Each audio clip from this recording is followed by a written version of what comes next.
señales es la persecución de creyentes cristianos. Por eso hoy deseo hablar de aprendiendo a estar firmes por Jesús. Muchos cristianos se están rindiendo en vez de permanecer firmes. Y una de las cosas que necesitamos enseñar a nuestros hijos, todos nosotros que estamos sólidos en nuestra fe, es cómo ellos también pueden estar firmes en la roca sólida que es nuestro Señor Jesucristo. Bien, leamos en Mateo capítulo 5, empezando desde el verso 10. Bienaventurados los que padecen persecución por causa de la justicia, porque de ellos es el reino de los cielos. Bienaventurados sois cuando por mi causa os vituperen y os persigan y digan toda clase de mal contra vosotros, mintiendo. Gozaos y alegraos, porque vuestro galardón es grande en los cielos. Porque así persiguieron a los profetas que fueron antes de vosotros. Vosotros sois la sal de la tierra, pero si la sal se desvaneciere, ¿con qué será salada? No sirve más para nada, sino para ser echada fuera y hollada por los hombres. Vosotros sois la luz del mundo. Una ciudad asentada sobre un monte no se puede esconder. ¡Qué gloriosas son estas palabras salidas de los labios de nuestro Señor y Salvador Jesucristo!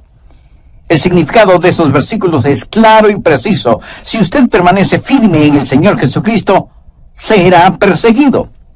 El apóstol Pablo en 2 Timoteo 3:12 dice: y también todos los que quieren vivir piadosamente en Cristo Jesús padecerán persecución.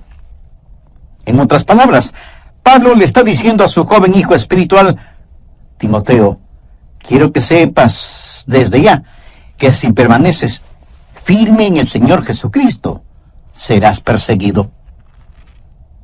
Pero, ¿sabe que hay una manera de escapar la persecución? Estoy seguro que ahora todos ustedes me escucharán atentamente, ¿verdad? Bueno, para escapar de la persecución, lo único que tiene usted que hacer es no vivir piadosamente. Y usted puede codearse con la gente mundana, fracasar en vivir como un hijo o hija de Dios, y ni siquiera tiene que cruzar los dedos para no ser perseguido. Cuando era estudiante tuve que realizar muchos trabajos para poder pagar mi educación, y uno de esos trabajos fue el ser ayudante de carpintería en una construcción. Y muchos de esos hombres eran realmente profanos. Les gustaba contar cosas obscenas, se burlaban de mí, de mi fe, especialmente cuando supieron que estaba estudiando para ser un predicador del Evangelio. Un día uno de esos hombres rudos, mirándome fijamente, me dijo: jovencito, si vas a ser un predicador, sé uno bueno. Una vez conocí a un predicador muy bueno. Nunca mencionó ni la religión ni la política. Mi amigo, ahora si usted decide el no defender con firmeza ninguna cosa, la gente le llamará un buen predicador. Pero la persecución que un creyente recibe es el termómetro que registra su amor y su valentía por el Señor Jesucristo. En este pasaje de Mateo, Jesús está hablando de la persecución que cada persona que ama a Jesucristo padecerá, si es que permanece firme en su fe y en su testimonio. Ahora, ¿cuáles son las razones para esa persecución? Primero, la vida que mostramos. Veamos nuevamente el verso 10. Bienaventurados los que padecen persecución por causa de la justicia, porque de ellos es el reino de los cielos. El mundo le perseguirá si usted vive un estilo de vida justo, si ese es el estilo de vida que usted diaria y normalmente exhibe. La raíz de la palabra perseguir significa separar o dividir. Una persona justa está dividida, separada del mundo, por lo tanto, no todos van a ser perseguidos. Escuche, usted tiene que ganarse la persecución. Y la manera de ganársela es teniendo un estilo de vida justo, diferente. La justicia está descrita en este capítulo 5 de Mateo dentro de las bienaventuranzas. Bienaventurados los pobres de espíritu, los que lloran, los mansos, los que tienen hambre y sed de justicia, y todas las demás cosas. Ahora, si usted hace todas esas cosas, la siguiente bienaventuranza es axiomática. Bienaventurados los que padecen persecución por causa de la justicia. Si usted no es justo, olvídelo, usted jamás será perseguido. La práctica de lo que es justo divide. Y eso es lo que la persecución significa: división, separación. La Biblia dice que nosotros, los creyentes cristianos, somos gente peculiar. Anote 1 de Pedro 2:9. Mas vosotros sois linaje escogido, real sacerdocio, nación santa, pueblo adquirido por Dios. Somos, o más bien dicho, debemos ser diferentes de la gente mundana. Nuestra fe es diferente. Comienza en una fuente diferente, sigue un camino diferente y termina en un destino diferente. Escuché de una señora que llamó a su esposo por el teléfono celular. Él era ya viejito y había salido a hacer algunas compras. Y ella le dijo: Humberto, debes tener cuidado al manejar. Acabo de escuchar en las noticias que hay un conductor medio loco en la carretera que está conduciendo su carro en sentido contrario. Y él le respondió: son los demás los que están yendo en sentido contrario. Si usted es un creyente cristiano, usted, por así decirlo, estará manejando en contra de la corriente. Hay un camino ancho y otro angosto. Y eso no significa que los dos caminos corren paralelos. Más bien van en dirección opuesta. Cuando usted deja de estar en colusión con el diablo, se encontrará en colisión con él. Somos gente peculiar. Somos hijos de luz. Ellos son hijos de las tinieblas. Vivimos por el Espíritu. Ellos viven en pecado. Nosotros vivimos por fe. Ellos viven por vista.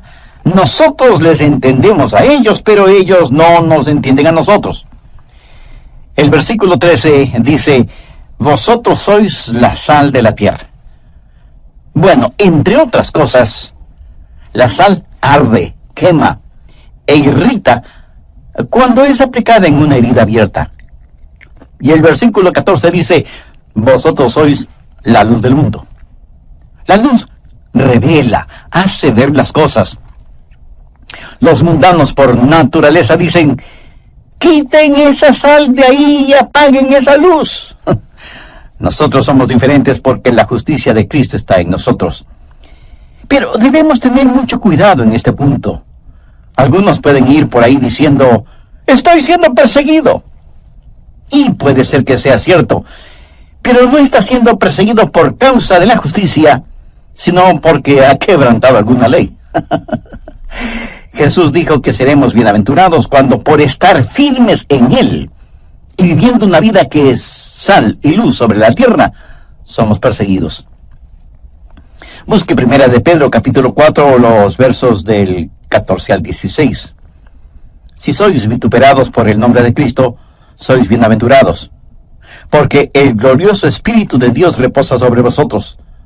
Ciertamente de parte de ellos Él es blasfemado, pero por vosotros es glorificado. Así que ninguno de vosotros padezca como homicida, o ladrón, o malhechor, o por entremeterse en lo ajeno. Pero si alguno padece como cristiano, no se avergüence, sino glorifique a Dios por ello. Quiero que subraye el verso 16. Pero si alguno padece como cristiano, no se avergüence, sino glorifique a Dios por ello. Si nos persiguen por ser cristianos, sufrimos por amor de su nombre. Usted está llamado a ser testigo, no el fiscal acusador. Usted debe ser diferente, pero no raro ni excéntrico.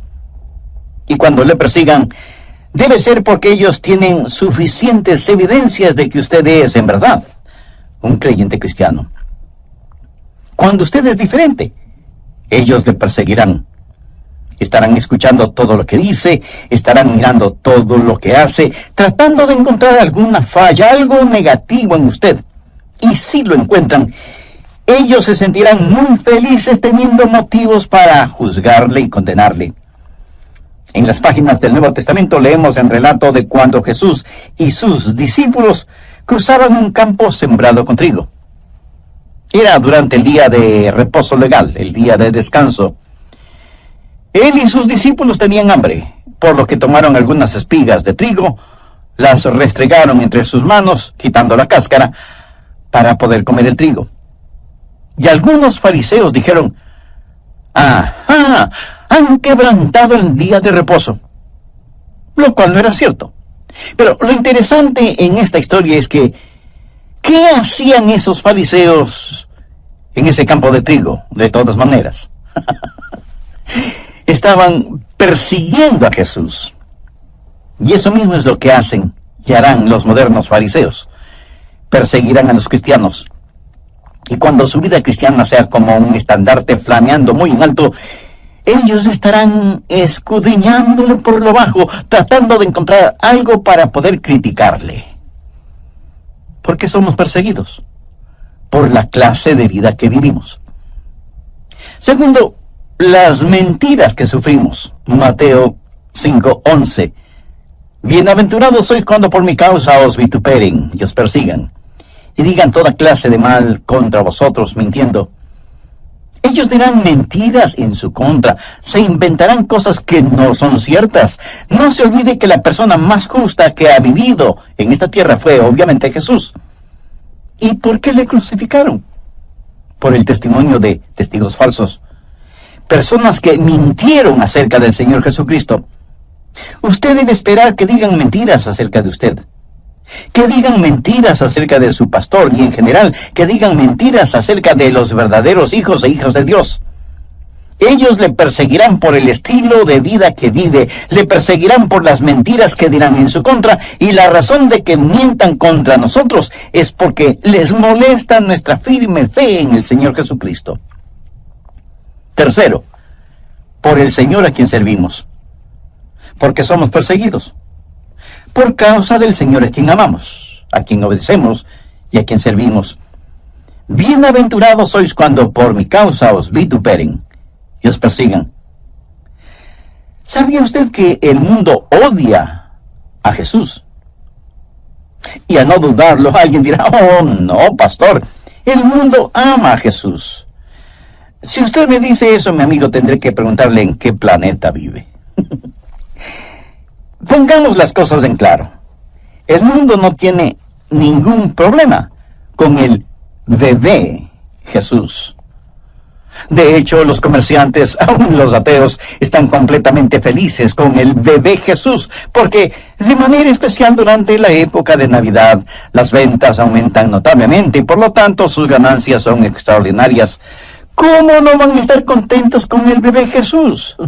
No, el mundo no odia al bebecito que nació en Belén. El mundo tampoco odia al Jesús que sanó a los enfermos, ni al Jesús que alimentó a las multitudes, ni al Jesús que realizó milagros. Entonces, ¿a qué Jesús es al que el mundo odia? Por favor, escúcheme y entienda bien lo que voy a decir. El mundo odia al Jesús que vino, según sus propias declaraciones, a destruir las obras del diablo. Y algún ingenuo me preguntará: pastor, ¿y cuáles son las obras del diablo?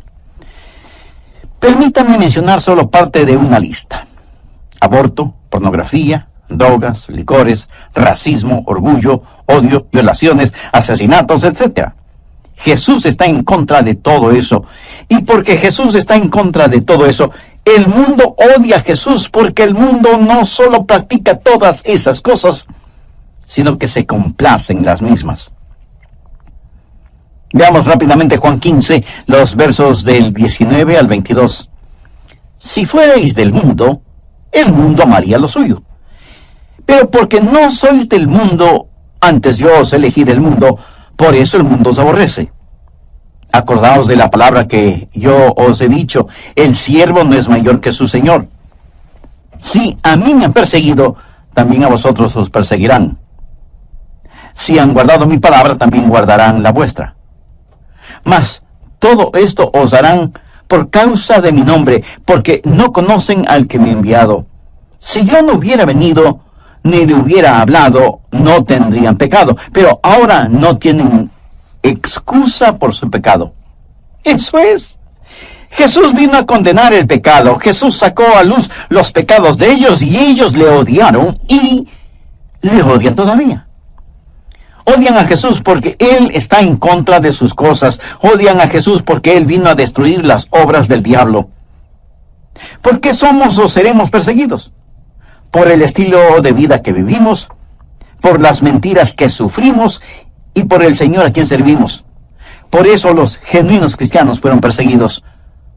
Somos perseguidos de diferentes formas y maneras en la actualidad y seremos inmisericordiamente perseguidos en el futuro, hasta cuando el Señor regrese. ¿Cuál es el resultado de esa persecución? En primer lugar, habrá una proliferación de insultos personales. Le calumniarán. Dirán cosas acerca de usted y de mí que no serán nada agradables de escuchar. Seremos el blanco de los más denigrantes y sucios chistes. Ahora mismo se han dividido nuestros continentes, los Estados Unidos de Canadá y la Tierra de Jesús. Nos miran como si fuéramos espantapájaros espirituales. Nos diferencian y menosprecian. Y tengo que decirles que yo he sido insultado en forma denigrante un sinnúmero de veces debido a mis convicciones cristianas. En segundo lugar, puede incluso haber intimidación física. Este mismo momento, en muchos países del mundo, hermanos y hermanas en la fe están en las cárceles porque se han parado firmes contra el pecado, especialmente contra el aborto, perseguidos y encarcelados. El Dr. James Dobson, pionero en la lucha contra el aborto, dijo que en un año 160,000 cristianos fueron martirizados por su fe en el Señor Jesucristo. Martirizados, sometidos a horrorosas torturas y privaciones. Si usted sigue firme en Jesucristo, un día será perseguido. En la China, los cristianos que adoran en iglesias que no son controladas por el gobierno enfrentan diariamente prisión y tortura. En Sudán ahora mismo, cientos de niños y niñas cristianos son vendidos como esclavos por $15. Y a muchos de esos niños y niñas se les obliga a una vida de prostitución. A otros se les obliga a que se conviertan al islamismo. En Pakistán, si alguien rehúsa convertirse, puede ser sentenciado a la muerte. Dios no obliga a nadie a aceptarle, pero sí invita a todos. ¿Tiene usted una relación personal con Dios por medio de su Hijo Jesucristo? Si desea, puede tenerla ahora mismo. Le invito a orar conmigo de la siguiente manera. Dios eterno, te agradezco que me das el privilegio de voluntariamente venir a ti para implorar gracia y misericordia, porque soy un pecador y estoy perdido. Señor Jesús, para perdonarme y salvarme, tú entregaste tu vida en el Calvario, y por medio de tu muerte quieres darme vida y vida eterna. Venles que valientemente vivan sus vidas como verdaderos hijos e hijas de Dios. También vimos dos de los resultados de esa persecución. Primero, que habrá una proliferación de insultos personales.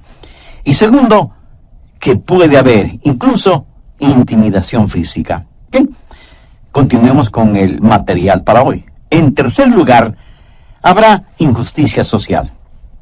Jesús dio la advertencia sobre todas estas cosas. Por favor, vamos al Evangelio de Marcos capítulo 13, los versos del 9 al 13.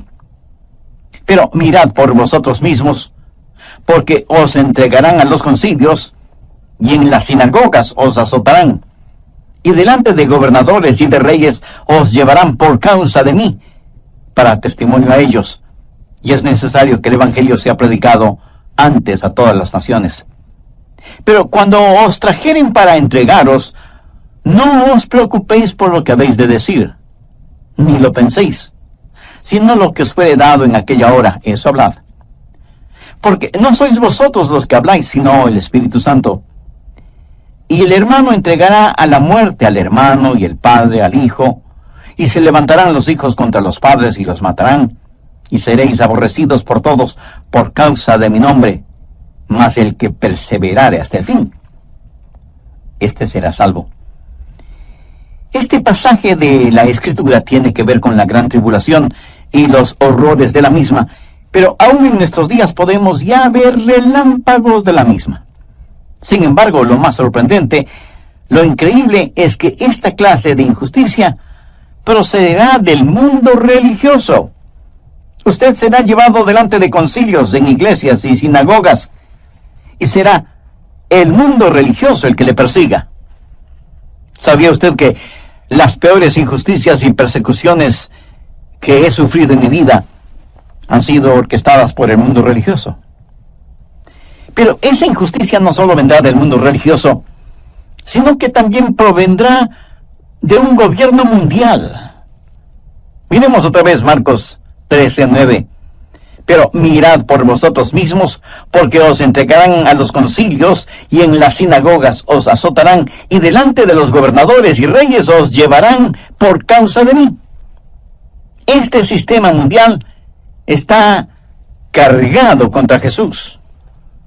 La Unión Americana de Libertades Civiles, ACLU por sus iniciales en inglés, en Norteamérica, dijo desde California lo siguiente, y lo voy a citar en forma textual. Es nuestra posición que la enseñanza de un coito monógamo heterosexual dentro del matrimonio es un valor tradicional americano, y esto es el establecimiento inconstitucional de una doctrina religiosa en las escuelas públicas. Lo que ellos quieren decir es que si usted enseña en las escuelas públicas que el matrimonio tradicional entre un hombre y una mujer tiene valor en la vida americana, eso es inconstitucional en los Estados Unidos de Norteamérica. ¿Qué le parece? Amigo, eso es también persecución, que puede venir del mundo religioso, pero que también puede llegar por medio de un gobierno mundial. Pero lo realmente sorprendente es que esta persecución puede provenir de su propia familia. Veamos el verso 12 de Marcos, capítulo 13. Y el hermano entregará a la muerte al hermano, y el padre al hijo. Y se levantarán los hijos contra los padres, y los matarán. Así que usted puede ser perseguido por quienes están más cerca de usted, su propia familia. Y algunos de ustedes, ahora mismo, están sufriendo esa clase de persecución. No son pocas las veces en que he sido llamado para dar consejería en el seno de una familia dominada por el odio. Persecución entre los propios miembros de familia. Amigos, la persecución vendrá por parte del mundo religioso. También se hará realidad por medio de un gobierno mundial. Y habrá persecución dentro de la propia familia. Esto no es algo que yo le estoy diciendo. Yo solo le estoy dando a conocer lo que el mismo Señor Jesucristo dijo. Finalmente, ¿cuál debería ser nuestra respuesta? ¿Cómo debemos responder en estos últimos días a la persecución que ya estamos experimentando y que se pondrá peor y peor? Primero, debemos aprender a reinar en la vida. Vamos a Mateo 5, verso 10. Bienaventurados los que padecen persecución por causa de la justicia, porque de ellos es el reino de los cielos. La Escritura literalmente dice que tenemos un reino y que reinaremos con Cristo en vida. Cuando nos persigan, debemos recordar quiénes somos. Somos ciudadanos del reino y debemos reinar en la vida. Hay 3 niveles de vida. El primer nivel es el diabólico, donde usted paga mal por bien. El segundo nivel es el humano, donde se paga mal por mal y bien por bien. Y el tercer nivel es el celestial, donde se paga bien por mal. Veamos Mateo 5, versos del 43 al 45. Oísteis que fue dicho, amarás a tu prójimo y aborrecerás a tu enemigo. Pero yo os digo, amad a vuestros enemigos, bendecid a los que os maldicen, haced bien a los que os aborrecen, y orad por los que os ultrajan y persiguen, para que seáis hijos de vuestro Padre que está en los cielos, que hace salir el sol sobre malos y buenos, y hace llover sobre justos e injustos. Cuando nos persigan, no debemos tratar de desquitarnos. Nosotros estamos viviendo en el nivel del reino celestial. Ellos están viviendo en el nivel mundano. ¿Qué es lo que hacemos cuando nos desquitamos? Que tenemos que abandonar nuestra posición, nuestro nivel. Y entonces ya no reinamos con el Señor Jesucristo. Alguna vez leí un librito intitulado Algunos perros que he conocido.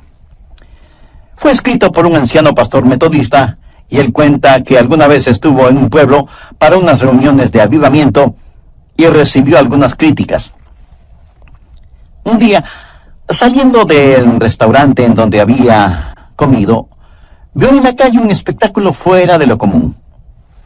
Un gran, enorme perro bulldog, con tremendas mandíbulas y musculosas patas, iba por la calle, seguido por un remedo de perrito callejero que le gruñía y le ladraba al gigantesco perro.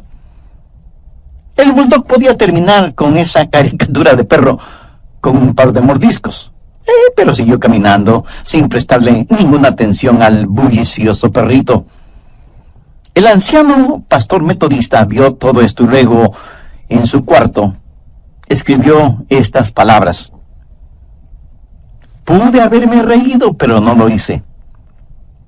Fui a mi cuarto para orar y dije: Dios, lo que sea que tiene ese bulldog, yo lo quiero. O la habilidad para caminar con pasos firmes y seguros, aunque los perritos insignificantes estén a mi alrededor gruñendo y ladrando. Y luego él hizo la siguiente observación: necesitamos hombres a quienes ni las palabras de admiración, ni los gritos de la multitud les cambie. Hombres que puedan caminar en medio de las críticas, la condenación, los anatemas y los insultos, contentos de saber que en la manera de su formación y en su hechura hay algo tan leal que los defiende contra tales cosas. Hombres que son demasiado altos para doblegarse, cuyos oídos están muy cercanos al cielo como para oír los pequeños gruñidos de las gargantas de las cosas que parecen gusanos en la tierra. Amigo, no solo usted reina en la vida, sino que se regocija en el Señor. El verso 12 dice: gozaos y alegraos. La palabra gozo y todas sus derivaciones conlleva la idea de saltar y danzar. O sea, no se quede sentado en una esquina sintiendo pena por usted mismo. No se quede chupándose el dedo pulgar. Piense en quienes tenemos por compañeros, porque así persiguieron a los profetas que fueron antes de vosotros. Cuando llegue al cielo, yo no quiero encontrarme con el apóstol Pablo y que me pregunte: Adrián, ¿en dónde están tus cicatrices? Y no quiero ser avergonzado, porque no tengo ninguna cicatriz. Yo quisiera ser un profeta, porque persiguieron a los profetas. Hay unos ejemplos que debemos imitar, y debemos tener un carácter que revele que estamos viviendo por Jesús. Y hay una recompensa que recibiremos, porque vuestro galardón es grande en los cielos.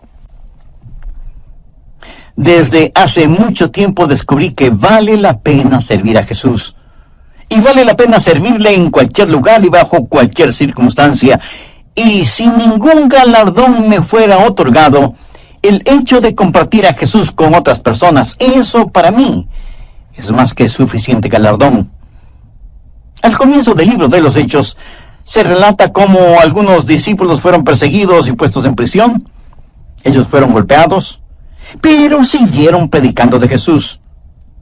Hubiera sido más fácil decirle al sol que deje de brillar que lograr que los discípulos dejaran de predicar de Jesús. Y la Biblia dice que aquellos que perseguían a los cristianos, cuando los discípulos salieron del concilio en donde les habían prohibido el hablar de Jesús, esos perseguidores quedaron maravillados porque sabían que esos hombres, esos pescadores, eran faltos de educación, pero era evidente que habían estado con Jesús. Habían sido perseguidos, eran perseguidos, pero reaccionaron de tal forma y actuaron de tal manera que los propios enemigos tuvieron que admitir que se parecían al Señor Jesucristo. Cuarto, esparce amor. Ame a aquellos que le persigan. ¿Qué es lo que dijo Jesús en Mateo 5:44? Amad a vuestros enemigos, bendecid a los que os maldicen, haced bien a los que os aborrecen, y orad por los que os ultrajan y los persiguen, para que seáis hijos de vuestro Padre que está en los cielos. En otras palabras, no se contente con amar solo a quienes le aman. Derrame amor, esparza amor, aún entre aquellos que le persiguen, le maldicen y le aborrecen. Esto será más fácil de hacerlo si es que usted reina en la vida y entiende quién es usted. Entonces puede esparcir amor. Y este amor no es mera simpatía.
Es el hacer el bien sin mirar a quién.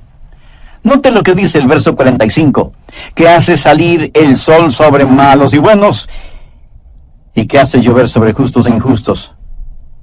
Dios no dice, bueno, voy a tratar bien a algunas personas porque son buenas, pero voy a tratar muy mal a quienes me persiguen. Ese no es el carácter de Dios. No se alegra de que Dios ame a los pecadores. ¿Dónde estaríamos si Dios no nos amara? Quienes nos persiguen, nos maldicen y nos aborrecen están ciegos.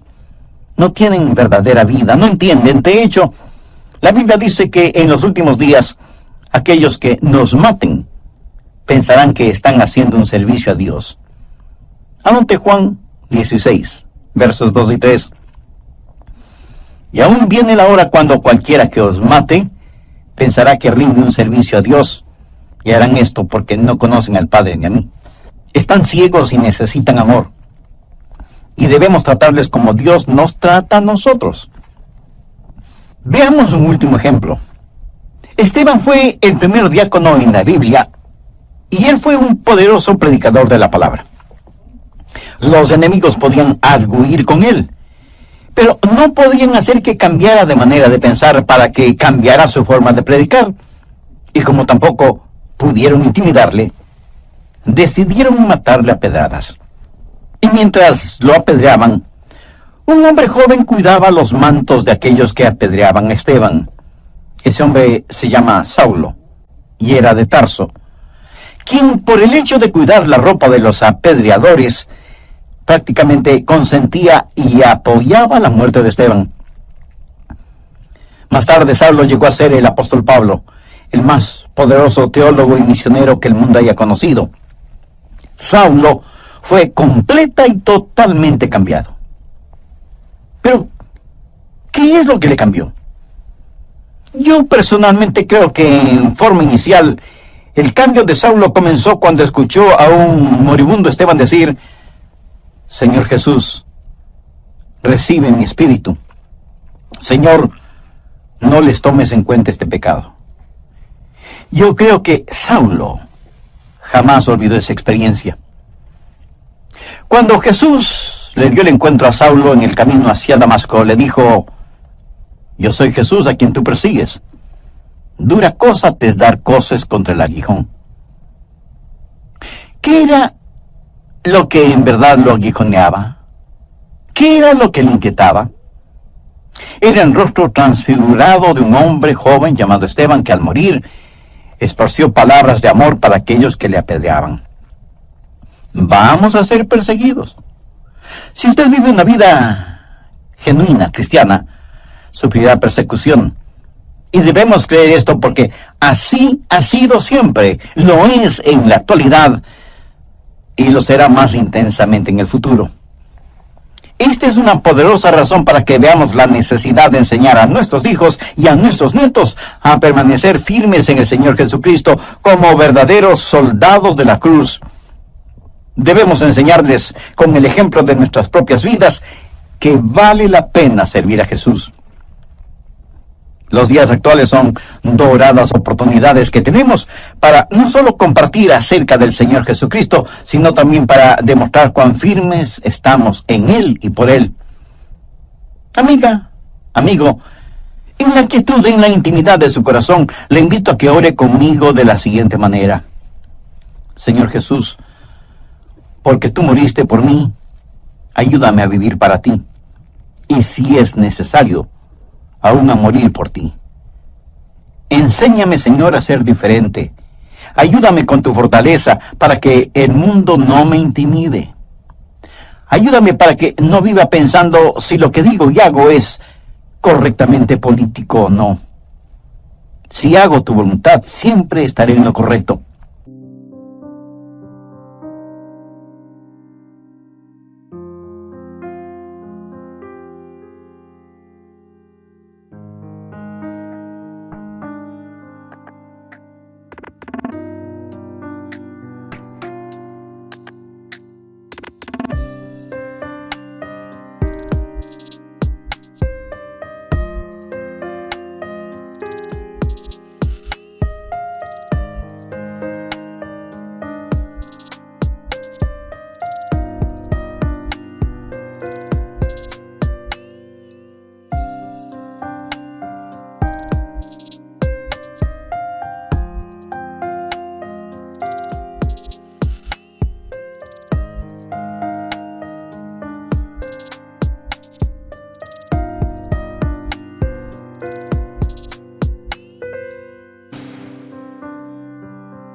Ayúdame a permanecer firme en ti, a pesar de las circunstancias, para que mi vida siempre traiga gloria y honor a tu nombre.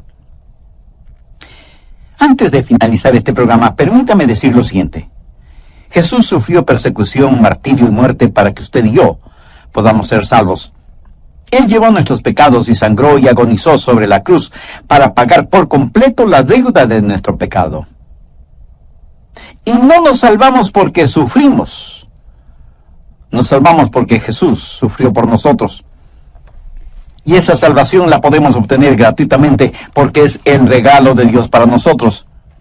Y aunque la paga del pecado es muerte, la dádiva o regalo de Dios es vida eterna en el Señor Jesucristo. ¿Quisiera usted recibir ese regalo hoy? ¿Le gustaría saber que sus pecados le son perdonados, que Cristo está en su corazón y que el cielo será su hogar eterno? ¿Le gustaría vivir con firmeza y convicción la vida cristiana? Entonces le invito a que ore conmigo la siguiente oración.